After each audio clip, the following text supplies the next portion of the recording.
shall reflect on the life of Saint Anthony of Padua and Lisbon. A native of Lisbon in Portugal, Saint Anthony was baptized Ferdinand Buellon.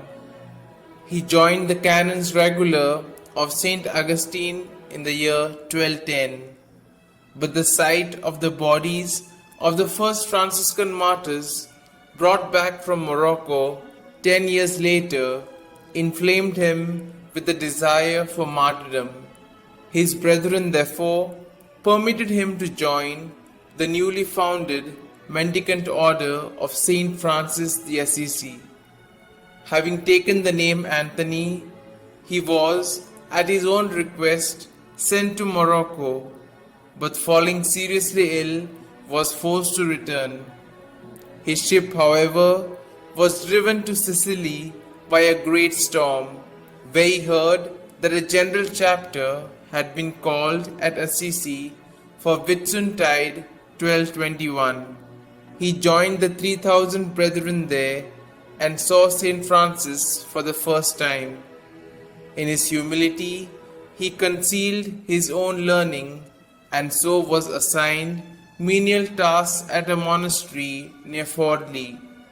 Only when he was urged some time later to say a few words at an ordination ceremony was his astounding gift of preaching discovered.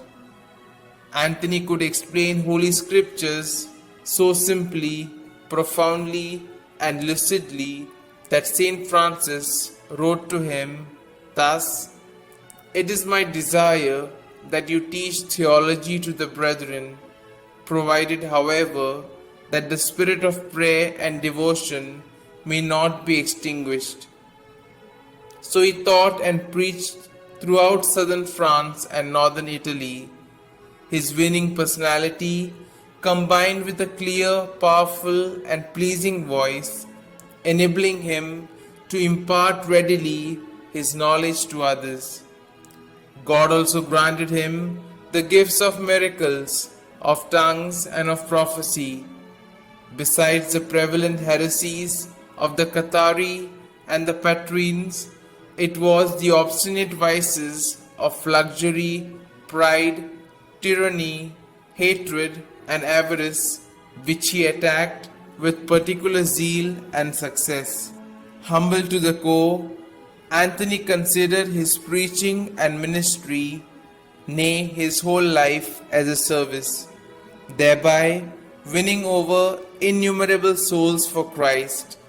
Lasting reconciliation of enemies took place, common debtors were released from prison, brigands turned to an honest trade, wrongful gains were restored, and civil governments enacted beneficial laws to correct abuses.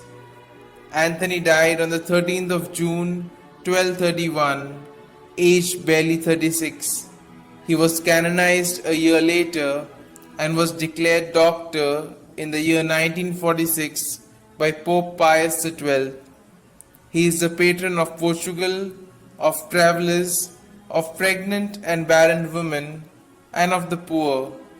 He is also commonly invoked for the recovery of lost articles and by persons in danger of shipwreck.